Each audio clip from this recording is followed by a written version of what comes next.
ফরিদপুরকে দ্রুততম সময়ের মধ্যে বিভাগ ঘোষণা করার দাবিতে ফরিদপুর প্রেস ক্লাবের সামনে অনুষ্ঠিত হয়েছে এক বিশাল গণসমাবেশ।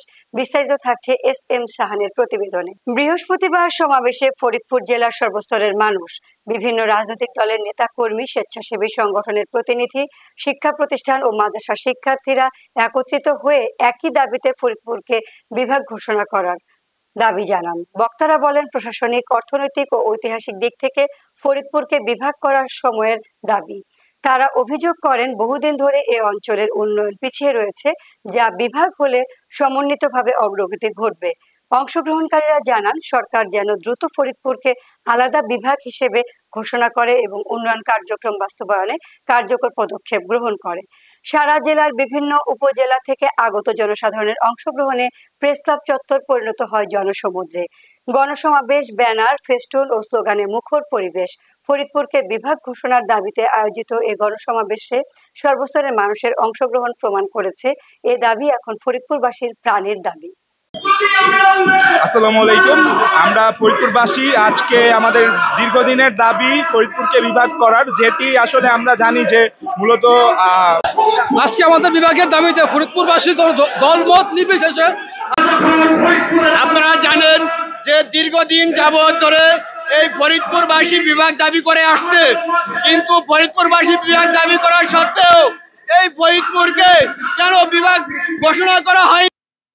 ফরিদপুর সহ শরীয়তপুর, মাদারীপুর, গোপালগঞ্জ এবং রাজবাড়ীর অন্যান্য জেলার নেতৃবৃন্দ যারা আছেন এবং অন্যান্য জেলার সর্বস্তরের জনগণকে এই ফরিদপুর বিভাগ বাস্তবায়নের লক্ষ্যে, যে দ্রুত বাস্তবায়নের লক্ষ্যে আমাদের যে আন্দোলন, সেই আন্দোলনকে শরিক হওয়ার জন্য এবং সকল জেলার নেতৃবৃন্দকে ফরিদপুর বিভাগকে বাস্তবায়ন করার জন্য একত্রিত হয়ে এই আন্দোলনে শরিক হওয়ার জন্য এবং সহমত ঘোষণা করার জন্য অনুরোধ করছি। ধন্যবাদ সবাইকে। প্রথমেই আমি ধন্যবাদ জানাই এই যে ফরিদপুর বিভাগ বাস্তবায়ন কমিটিকে আজকে একটি চমৎকার মানববন্ধন এবং র্যালি করবার জন্য।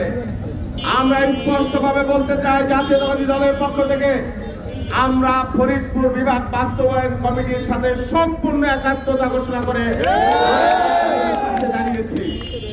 এই ফরিদপুর বিভাগের দাবি এটা কোনো ব্যক্তি, দল বা গোষ্ঠীর দাবি নয়, এটা ফরিদপুরের 25 লক্ষ মানুষের প্রাণের দাবি। ব্রিটিশ ভারতে 1807 সালে এই ফরিদপুর জেলার অগ্রযাত্রা শুরু হয়েছিল। মাদারীপুর, শরীয়তপুর, রাজবাড়ী, গোপালগঞ্জ এবং ফরিদপুর 5টি মহকুমা নিয়ে ফরিদপুর জেলা গঠিত হয়েছিল। বাংলাদেশের অনেকগুলো 10টা 12টা পুরনো জেলার মধ্যে ফরিদপুর একটি। কিন্তু দুর্ভাগ্যজনক, সরকার আসে, সরকার যায়। এই পুরনো জেলা রাজনীতিতে, কৃষ্টিতে, সংস্কৃতিতে, জনসংখ্যা এবং ভৌগোলিকভাবে পদ্মার এপারে ঢাকা বিভাগের সাথে সম্পৃক্ত থাকার কোন যুক্তিসঙ্গত কারণ নাই। বছরের পর বছর ফরিদপুরের মানুষের সামনে মোলা ঝুলিয়ে রাখা হয়েছিল, ললিপপ ঝুলিয়ে রাখা হয়েছে। বিগত 17 বছর ফরিদপুরের মানুষের সাথে ধোঁকা দেওয়া হয়েছে, প্রচারণা করা হয়েছে। শেখ হাসিনা ফরিদপুরে এসে ঘোষণা দেবার পরেও বাবার নামে শুধুমাত্র গোপালগঞ্জে বিভাগ করতে পারে না, সেই জন্য বিদেশ থেকে ফরিদপুর বিভাগ করে না।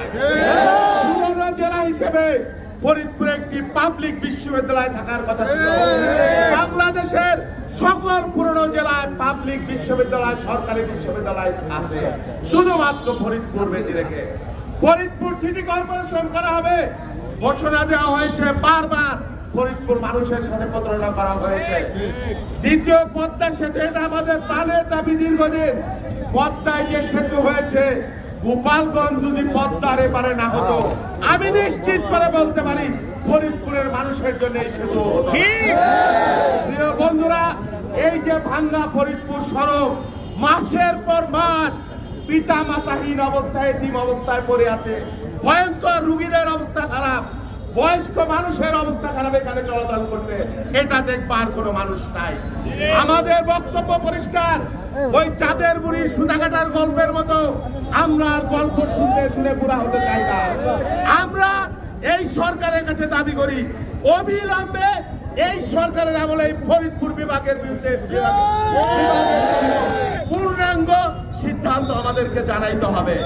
ফরিদপুরে বিশ্ববিদ্যালয় দিতে হবে, ভাঙ্গা ফরিদপুর 6 লেন করতে হবে এবং আরিচা দৌলতদিয়ায় 2য় পদ্মা সেতু করতে হবে। এটা যদি না করা হয় আমি বিভাগ বাস্তবায়ন কমিটিকে অনুরোধ করব ধারাবাহিকভাবে নিয়মতান্ত্রিকভাবে আরো কর্মসূচি আপনারা দেন। ফরিদপুরের সকল দল সকল মানুষ আপনাদের পাশে থাকবে। আমরা যদি দাবি আদায়ের জন্য রাজপথে বারবার নামতে হয় আমরা নামবো, আমরা আপনাদের সাথে আছি। এই দাবি আমরা ইনশাআল্লাহ আদায় করে থাকবো। সবাইকে ধন্যবাদ। আল্লাহ হাফেজ। বাংলাদেশ।